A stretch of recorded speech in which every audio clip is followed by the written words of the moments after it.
Skipper, when I first came on in baseball here at college, you taught me more than you'll ever know as far as kind of how to work with players. How to understand you got to develop them. You can't expect them to do the things that you did because we all had to learn from somewhere. I learned from you, Skip. My entire life, I've looked up to you as a really good friend, but you've always been a better person. You've always been a person with high integrity, and I really appreciate that about you. I wish my father was in these seats today to sit up here and watch me. I've learned a lot from you. I know you've impacted so many lives, Skip, and we're just all grateful for you. I remember getting to Mason in 2014, predominantly Coach Hay recruiting me at the time.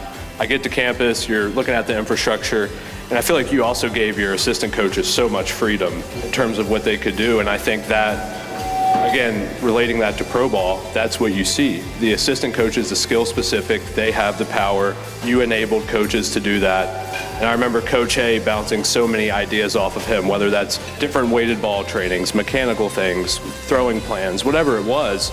And I was able to explore and learn and grow as a human being, as a player, etc. But you certainly instilled that culture in everybody. And I think all of us sitting up here are very thankful for that because you molded us into that, not only on the field, but in the clubhouse, out of the clubhouse as well. At the end of the day, you don't really remember the wins and losses. I remember some of the losses, quite honestly. I know some of them are tough to take. Wins, whatever. But you remember the people, you remember the stories, you remember the friendships that you've developed. That's what you carry with you moving forward. And for all you young guys, take that to heart, okay? Be high character. Play smart. Play hard. If you do that, and you stick together and you bond together, okay, great things can happen. Don't ever forget that. We're up here, we all played baseball and played professional baseball, and that's what's getting recognized here. It's the First Pitch Dinner. It's about baseball, but what's forgotten is how many guys are so successful outside of baseball that we all played with. And I can't speak for all the generations before me, after me, now, but I'm sitting there with Tom Pennell. He's getting ready to retire here as a teacher after 30 years this year.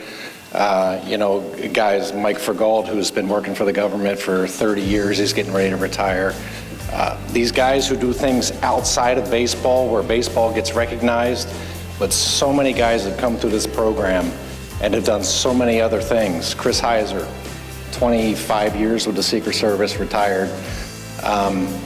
And that's what gets forgotten. Here is about baseball, and that's what we're doing, and that's what we're all about here.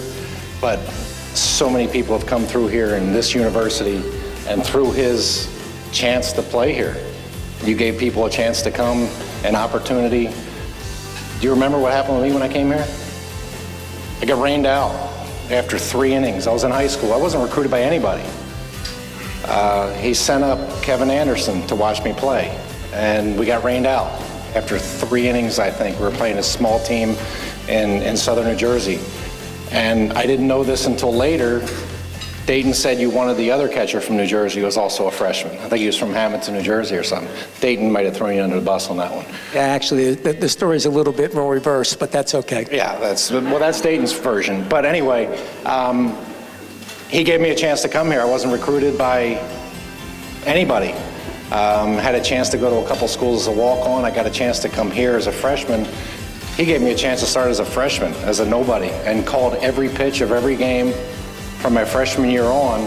And I'm convinced that that's why I learned how to catch and call a game as a professional, because I had to do it as a freshman. And it was him and his brother Mike, who was our pitching coach my freshman year, and later Mike Wallace, professionals in their own right, who taught us the right way to do it. I feel like I can speak for everybody when I say that there's a group in here, but there's also a group that's not in here that wants to see George Mason succeed, and they know what they're capable of. They know what this team can become. There's a lot of people that have great pride in this university. There's people that have been at the school. Talk about guys like Skip who've been here and been giving their lives to George Mason, and I'm one of those people that takes great pride in where I came from. George Mason gave me the opportunities, the tools, the resources to further my career. And now I'm taking college classes online, finishing up right now. Outstanding, I love it. Blackboard, it's the worst. I got to respond to 2 people and tell them why I agree with their statement. You guys know what I'm talking about? I got to do that. Coach Brown just said, high character. You have a high character, you're going to go a long way. All right, we talk about that all the time in class, this, that, and the other. Justin, you're talking about going back to class. Yeah, I know. I didn't even know what Blackboard was when I went back. Coach Nealon put that Rodney Dangerfield thing in back to school, picture of it in my on my desk one day. It was the hardest thing I ever did, but you know what, guys, it was worth it.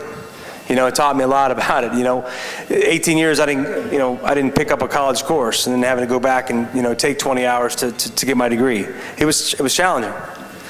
But nothing becomes easy. Nothing comes free in life. You have to work for it. All right?